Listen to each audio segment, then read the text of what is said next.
What the hell? Why the is there a nuke here? It's devlog time. Welcome back to Dungeon Devlog episode 3. Now in the last episode, we managed to add some new weapons, UI that displays your stats, a shop, and whatever the shop merchant is. Yeah, I have no idea what I was thinking with that one. Anyway, today we are making enemies. I want to die. Now, before I can start to make an enemy, we need a decently advanced pathfinding system so that, you know, monster go kill. So first, I inserted a cube, but it's not just any cube, it is a drooling cube known as Mr. Cube. Okay, it is time to code. Yeah. So I first started with a script that will find the closest player so that Mr. Cube will know who to target. But I still have to create a path for the enemy to walk to the player. So we will use one of Roblox's fancy built-in system, pathfinding service. A great system that will give the enemy my 2 brain cells that I currently have. Anyway, I started with a simple script that allows Mr. Cube to create a path to me, and look at this, it's kinda working. And all I have to do now is to make Mr. Cube actually move along the path that has been created. And this is when I made the stupidest mistake in the existence of mankind. Letting tween service my game over. Anyway, after 4 hours of dreadful suffering, I think I got it working. I'm actually surprised that my code works. And actually, it looks better than I expected. But still, I could have used humanoid move to make the pathfinding function. I'm such an idiot. Now with that out of the way, the next thing we have to add for our beloved Mr. Cube is the ability to strafe. For the non-epic gamers who don't understand what strafing is, it is essentially moving left and right constantly in a video game, making it harder for your enemies to pew-pew you. Pretty simple, right? Anyway, I begin coding the strafing mechanism for Mr. Cube.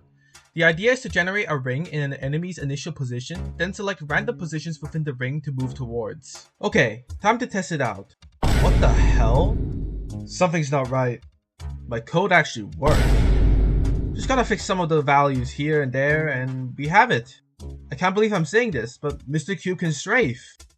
Alright, the next thing that we need for our pathfinding system is a way for the enemies to stay away from the player. This should do it. Nah, but not gonna lie, this mechanism is going to be easy to make. Like, all I just have to do is copy the strafing mechanism code, make the random points outside the ring, and that's it. What can possibly go wrong?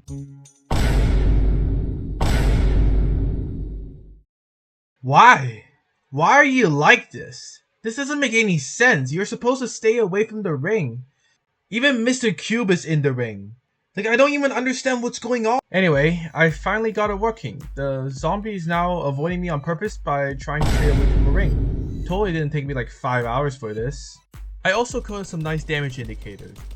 Yeah, I have no idea what to say here, but anyway, I then programmed Mr. Cube to, you know, not go through walls. The code is actually very complicated, so I'm too lazy to explain it to you all, but with that, the pathfinding system is no longer for and can be used.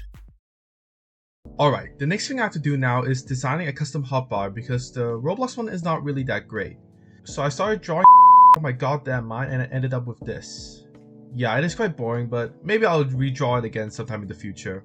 But now, all I just have to do is a bit of coding for the custom hotbar, and there we have it. It is working perfectly fine. Okay, it's time for me to make some concept art for an enemy that will be used for my game. I have literally no idea what I'm doing. Let's just fast forward this part.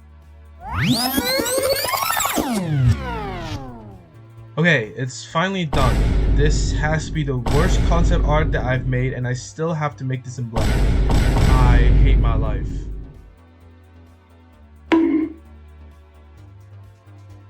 After some agonizing suffering, I have finally finished the model. I just have to apply some color and there we go. Now I just have to import it to Roblox. But not gonna lie, importing the models to Roblox isn't that bad. The worst part is rigging the model by giving it bones just like how you give babies milk. What the am I saying? But anyway, I finally finished rigging the enemy model. So now it's time to make a walking animation so it can actually look cool while it walks. Not like Mr. Cube who doesn't have any walking animation. Anyway, let's just see the results of the walking animation. Yeah, it's not really that great, but hey, at least I could shoot at it and there's damage indicators. But anyway, like any other typical developer, this, along with some other aspects of the game, will be fixed later.